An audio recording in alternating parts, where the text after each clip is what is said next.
Did Buckingham Palace or Prince William set a trap for Prince Harry and Meghan Markle, and were they gullible enough to fall into it? Again, I have to be careful what I say, but that I won't be able to show, my children my homeland. It's almost comedy gold at this point. Meghan and Harry were supposed to be the modern face of royalty, the couple that would shake up the monarchy and rewrite the playbook. But instead of rewriting history, they've somehow turned themselves into walking punchlines the whole world can't stop watching. They stormed out of Buckingham Palace with dramatic flair, declaring they wanted privacy. Yet ever since that royal exit, they've been on every camera, mic, and magazine cover imaginable. Interviews, Netflix specials, podcasts, memoirs, you name it, they've done it. Privacy, please? In their world, that phrase seems to mean, let's sell every royal secret we've got. Meghan marched into the palace like she was about to direct a Hollywood reboot of The Crown itself. But reality hit hard. It is such a pleasure to be here in my new home of the UK. Buckingham Palace doesn't bend for Netflix scripts or podcast sponsorship deals. The royals don't do influencer culture, and she learned that the hard way. And poor Harry, man, once the cheeky prince everyone adored, he's now playing second fiddle in his own life story. Watching him sit through talk shows in California feels like seeing someone swap a crown for a smoothie and a yoga mat. And the biggest twist? They said they left to protect Archie and Lilibet from the spotlight. Yet every time the cameras roll, those same kids are front and center when it fits the story. It's like privacy is just another marketing slogan for them now. They've built an entire empire out of bashing the palace for being outdated, yet they're still chasing those royal titles like they're golden tickets. The contradiction is wild, and the world is definitely noticing. It's like smashing someone's window with a brick and then knocking politely to ask for a cup of tea. The contradictions are unreal. One moment Meghan's shedding tears on camera about how unbearable royal life was, and the next she's grinning on red carpets dressed head to toe in luxury designer gowns, preaching about global compassion. The switch-ups are dizzying. When you have been lied about for a series of years, how hurtful that is. And Harry, he keeps saying he's fighting to protect his family's dignity, yet every tell-all he drops feels like another auction of royal secrets. It's like he's turned his own bloodline into primetime entertainment. The palace, for the longest time, kept their lips sealed, trying to rise above the chaos while the couple spun their version of the truth. But that royal silence, it's officially shattered. What's coming out from behind those palace walls now cuts far deeper than anything Meghan could ever stage for Netflix. The truth about Archie and Lilibet's situation isn't just shocking, it's brutal. Buckingham Palace's recent move hit like a thunderbolt, and once you understand why they did it, you'll realize just how devastating this whole situation truly is. To really understand this, you have to rewind over 100 years, back to a time when royalty didn't care about public opinion, tabloids, or some late-night American talk show host throwing shade. In 1917, King George V dropped a royal bombshell, something called the Letters Patent. It wasn't gossip, it was law, a legal document carved into royal stone that laid out exactly who gets to be called a prince or princess and who doesn't. Now here's the thing. This wasn't made to humiliate Harry and Meghan's kids. Nope, it was built to protect the monarchy from chaos, favoritism, and opportunists sneaking in through the back door with fancy titles they didn't earn.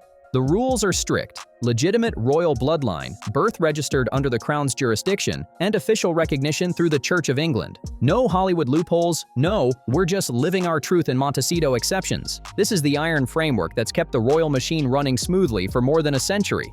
Meghan is willing to show pictures of her kids. I think it just depends on how many zeros are at the end of the check. But here's where it all blows up. Meghan and Harry treated royal titles like collectible bonus points, something they could win back with enough Netflix specials and emotional PR. They acted like titles were branding deals waiting to be renewed. But Buckingham Palace doesn't move based on feelings. It moves based on precedent. And those dusty old laws matter more than any dramatic TV moment or tear-filled interview. That's why the palace has stayed cold. Not because of personal beef, but because once you bend those rules for one couple, the whole system starts to crack. Just imagine it. Every influencer, distant cousin, or celebrity spouse suddenly demanding royal titles for their kids just because it feels right. That's not monarchy. That's chaos with a crown. That's not monarchy. That's straight up chaos. And whether you adore the royals or can't stand them, one fact can't be denied. Order is their lifeline. It's the glue that's held the crown together for centuries, and they guard it like treasure. Meghan and Harry thought they could outplay the system, betting that their global fame and Hollywood spotlight could pressure Buckingham Palace into bending the rules. But instead of rewriting history, the palace hit back with a cold royal reminder. Meghan views those two children as commercial assets, which is gross and awful. Royalty isn't a brand you can repackage for TV ratings. It's not about California mansions, Spotify contracts, or glossy magazine sob stories. The monarchy doesn't care about hashtags or heart emojis. It cares about heritage, discipline, and tradition. And for Archie and Lilibet, that same system just slammed the door in their faces. No special treatment, no modern exceptions, no Hollywood magic to change the rules. The palace made it clear, tradition wins every single time. Now the question is, was this really about protecting royal order, or was it a quiet punishment aimed right at Meghan and Harry? Drop your thoughts below because this debate is burning hotter than ever. Archie's birth back in 2019 should have been a fairy tale moment. A royal baby welcomed into history, cheered by thousands, and celebrated across every front page. But instead, what should have been joy turned into tension, and that's where the cracks began to show. Instead of a fairy tale moment, it spiraled into one of the strangest royal scandals Britain's ever seen. Meghan needs content. It's really quite sad. At first, everything seemed picture perfect. The palace made the grand announcement, crowds cheered, and Meghan and Harry smiled like the proud modern parents they wanted the world to see. But then came the twist that no one saw coming. Archie's birth certificate got mysteriously changed. Out of nowhere, Meghan's legal name vanished from the document. In its place appeared a stiff royal title, Her Royal Highness the Duchess of Sussex. That's it. No Meghan, no Rachel. Just titles. No explanation, no statement, nothing. Even Princess Diana and Kate Middleton kept their names on their kids' birth certificates. So what on earth made Meghan's situation different? Was it her decision, a royal order, or a quiet attempt to rewrite how Archie fits into the royal hierarchy? That single edit blew open a Pandora's box of wild speculation.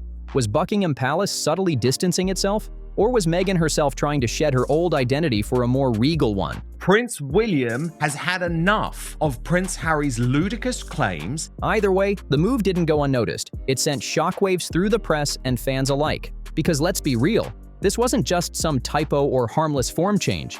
It felt deliberate, calculated, and deeply symbolic.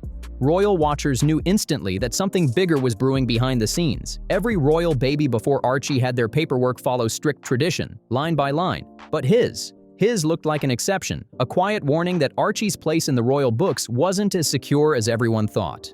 And in royal language, being labeled an outlier isn't harmless. It's a warning shot. The world might have seen a cozy photo of a smiling baby wrapped in soft blankets, but behind the royal smiles, the paperwork was already whispering, "This child may never fully belong." If Archie's birth raised eyebrows, then Lilibet's arrival sent alarm bells echoing through Buckingham Palace. Born in sunny California in 2021, she didn't enter the world with royal trumpets, balcony waves, or the grand spectacle of St. Mary's Hospital. There was no iconic photo op, no palace guard placing a framed birth notice outside Buckingham Palace. Instead, her arrival was announced through a polished press release from Meghan and Harry's California PR team. A royal baby launched like a media product. For a monarchy built on centuries of ceremony, that was shocking. Prince William will strip his exiled brother Prince Harry's children of their HRH titles when he becomes king. But apparently for me, that doesn't matter. Every royal baby before her, even the ones buried deep in the line of succession, received some sort of nod from the crown.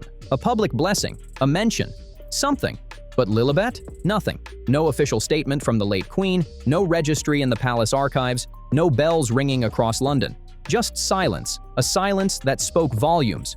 This wasn't some clerical slip-up or oversight. It was a deliberate move, a quiet but powerful declaration. The palace didn't ignore Lilibet out of forgetfulness. They did it because royal acknowledgement has meaning. To recognize her would have been to officially weave her into the centuries-old tapestry of royal lineage, something they clearly weren't ready to do. By staying silent, the palace drew a line in the sand. It wasn't cruelty, it was control, a way of saying, "We see you, but you're not one of us." Lilibet may be Meghan and Harry's daughter, yes, but in the royal rulebook, she was never destined to be an official heir. Her birth marked one of the sharpest contrasts the monarchy has ever seen. While royal babies like George and Charlotte were treated as living symbols of tradition and continuity, little Lilibet's arrival felt more like a Hollywood family announcement. Sweet, personal, but completely detached from the crown and the country. And in royal circles, that silence screamed louder than any public statement ever could. But if she hasn't had the children herself, or Harry hadn't been involved, then they can't be in the royal line. They have to have royal blood,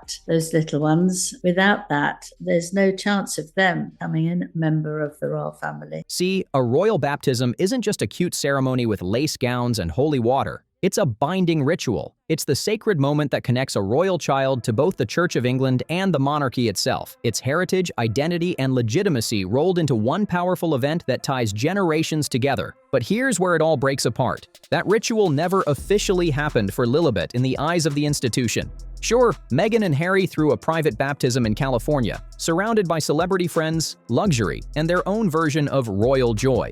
But the Church of England never recognized it, never logged it, and never blessed it as an official royal ceremony. And that's a big deal, a massive deal, because without that formal recognition, the monarchy sees her as spiritually unbound from its traditions. It's not about religion alone, it's about legitimacy, lineage, and legacy. That missing record quietly sealed Lilibet's fate long before she ever had a chance to be written into royal history. Lilibet's name being missing from the royal spiritual records isn't just a tiny oversight, it's a statement. In the monarchy, faith and formality go hand in hand. Every royal baby before her, from Prince William all the way down to little Louis, had their baptism recorded as part of the kingdom's sacred lineage, a chain that ties bloodline to belief. But Lilibet? She was left out entirely, treated like private family business instead of royal history in motion. Her christening, no matter how beautiful it might have been, was handled more like a Hollywood garden party than a royal rite. Meghan just wants to be an Instagram influencer. That has always been her level, always been her drive. Once everything else has been dried up, the kids are next. The kids were always on the docket to be part of the image selling and everything. Imagine a Malibu estate, designer gowns, celebrity guests. It had glitz, but not the gravitas that royal tradition demands. And that's what made it sting so much. Because whether that was the couple's choice or the crown's quiet rejection, the result was the same. Lilibet was left floating in royal limbo. She's adored by her parents, celebrated by fans in California, but in the palace archives, she's invisible. And in a family obsessed with heritage, that kind of omission echoes louder than an open denial. Spiritually and symbolically, she was never brought into the royal fold, not through the eyes of the institution that defines what royal truly means. So while Meghan and Harry may see that day as heartfelt and intimate, the palace sees it differently. Incomplete, and in royal language, incomplete might as well mean invalid, which cuts deep, because everything Meghan and Harry have built, their fame, their influence, their entire public image, all traces back to one thing: their royal connection. Strip that royal thread away, and what's left? Two former working royals trying to stay relevant in a world that moves faster than fame itself. The billion-dollar empire Meghan and Harry built was always fueled by tension, the push and pull between royal duty and personal freedom. That clash made them fascinating, unpredictable, marketable. But now, that story's starting to crumble, because the very symbols of their supposed royal legacy, Archie and Lilibet, have been left titleless, unrecognized, and quietly pushed outside the royal frame. In this case, about whether you think the birth was real, whether you think there was a surrogate, whether you think Meghan was wearing a moon bump, the fact is, Harry and Meghan lied. Buckingham Palace lied on their behalf. There was a complete cover-up over the birth of Prince Archie. Without that royal validation, Meghan's polished image as the modern duchess and global mom suddenly feels unsteady. The glossy documentaries that once promised a deep dive into royal life now play more like high-budget reality TV confessionals. And Harry's emotional memoir, meant to show the misunderstood prince finding his truth, starts to lose its punch when the very institution he's been fighting against refuses to acknowledge his own children's place in the family. Without the royal titles, Archie and Lilibet aren't seen as heirs denied. They're viewed as privileged American kids living in comfort, far removed from the centuries-old world their parents keep invoking. Meghan's critics are quick to call out the irony. She talks about compassion and unity, but her own actions toward family and friends often seem distant, self-focused, and calculated. And that's where the real damage lies. Meghan's lifestyle ventures, her brand partnerships, her public appearances, all lean heavily on the royal connection that made her a global name. But without that lineage holding her up, the illusion starts to fade fast. She's not standing next to Diana or Kate in the public imagination. She's standing apart, with her children symbolizing the break from the royal bloodline instead of the continuation of it. The palace didn't need to say a word. By withholding titles, they stripped away the very foundation her global identity was built on. Now, instead of projecting power and purpose, the Sussexes risk looking like outsiders clinging to a fading spotlight, a brand without roots, scrambling to stay relevant in a world that's already moving on. Buckingham Palace is being pressured to remove Prince Archie and Princess Lilibet from the UK's royal line of succession until the Duchess provides absolute proof that she popped out both babies herself. In the royal world, perception isn't just important, it's everything. The monarchy lives and dies by image, and once the crown pulls back its recognition, the illusion shatters in an instant. For Prince Harry, this wasn't just about outdated protocol. It cut deep, right into his heart. Reports claim he made several private appeals, pleading with palace officials to secure Archie and Lilibet's rightful place in royal history. He wanted them tied to the family legacy that shaped and haunted his entire life. But behind those gilded palace doors, every request hit the same cold wall. Rules, not feelings, define legacy. The crown doesn't bend for emotion, no matter how royal the tears. And for Harry, who's lived his whole life under cameras, judgment, and heartbreak, this was a brutal wake-up call. He wasn't just begging for titles. He was begging for connection, for continuity, for his children to remain a living link to the very world he once belonged to. Friends close to him describe a man torn apart, furious, desperate, and helpless, watching the gates of royal history close in slow motion while the entire world debated whether Archie and Lilibet even belonged inside. To Harry, it felt personal, like the ultimate rejection, not of his choices, but of his bloodline itself. Yet from the palace's perspective, emotion can't rewrite law. They saw his pleas not as passion, but as pressure. Meghan is using everything for publicity and not really truly there. We know how she treats her family and friends. And that only deepened the divide. The harder Harry pushed, the clearer that divide became. California dreams on one side, centuries of royal structure on the other. What stings the most is that Harry knows exactly what inclusion feels like. He grew up inside that golden circle, celebrated, protected, adored. But now he's learning what it feels like to be outside looking in, and this time it's not just his exile, it's his children's too. The worst part? His pleas didn't fail because he lacked heart. They failed because the system he's fighting never cared about heart in the first place. They failed because, in the eyes of the monarchy, passion means nothing without power. Emotion doesn't outrank protocol, not in that world. But what do you think? Were Harry's emotional pleas truly heartfelt, or just another PR play to tug at the world's sympathy? Drop your thoughts below, because what happened next shook the royal foundation to its core. When Buckingham Palace finally acted, it didn't do it quietly, it thundered. The legal filings hit like lightning, confirming what royal insiders had whispered for years. Archie and Lilibet were officially cut out of the royal framework. No titles, no line of succession, no royal security, no privileges, nothing. And in royal language, that's not a small slap on the wrist. That's total erasure. The monarchy doesn't make moves like this on impulse. Every stroke of a pen carries centuries of weight, and this one sent a message that will echo through generations. For Meghan and Harry's children, this wasn't about being less important. It was about being removed from the equation completely. Their names may light up global headlines, but they won't be carved into the lineage that defines the Windsor dynasty. And that's the cruelest twist of all. These kids never asked for any of this. They didn't choose the spotlight, the drama, or the distance, but they'll grow up carrying the fallout from decisions made long before they could even understand them. Choices made by their parents, and enforced by an institution that never bends. To the public, it looks ruthless, even heartless, a monarchy cutting off its own blood. But from the palace's perspective, this was preservation. William despises Harry and Meghan at this stage, and when he is king, his fury will rain down on them. He has absolutely no intention to allow Archie and Lilibet to use their HRH title. The Crown's golden rule has always been survival over sentiment. Emotion never outweighs endurance. The institution must live on, even if that means shutting the door on its own. So for Archie and Lilibet, that door didn't just close. It was locked, sealed, and archived forever. No parade, no farewell ceremony, no fanfare. Just cold paperwork, quietly deleting their royal identity from the pages of history. The curtain didn't fall with applause, it fell with silence, and that silence might be the loudest sound the monarchy has ever made. And with that single act, Buckingham Palace drew a line so sharp it could cut through Hollywood itself. No amount of Netflix deals, tearful interviews, or glittering red carpet appearances could ever cross it. The story of Archie and Lilibet doesn't end with golden titles or royal privilege. It ends in silence, signatures, and the cold sting of erasure from royal history. Because what the palace did here wasn't just a legal maneuver, it was a message, a declaration etched straight into the monarchy's DNA, a warning to anyone who dares to challenge centuries of order. This decision will echo far beyond California's mansions and Netflix cameras, lingering as a permanent reminder that the monarchy plays by its own rules, and those rules don't bend for anyone.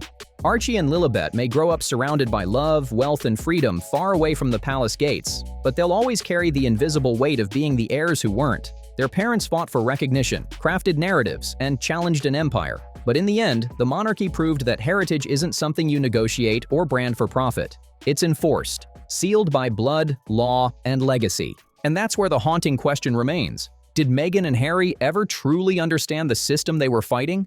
Or did they genuinely believe that celebrity power could rewrite centuries of royal protocol? The truth is chilling, final, and brutally clear. The crown doesn't compromise. It endures. But make no mistake, this saga isn't over. Not by a long shot. Every royal move sparks ripples, and every silence hides another secret waiting to explode.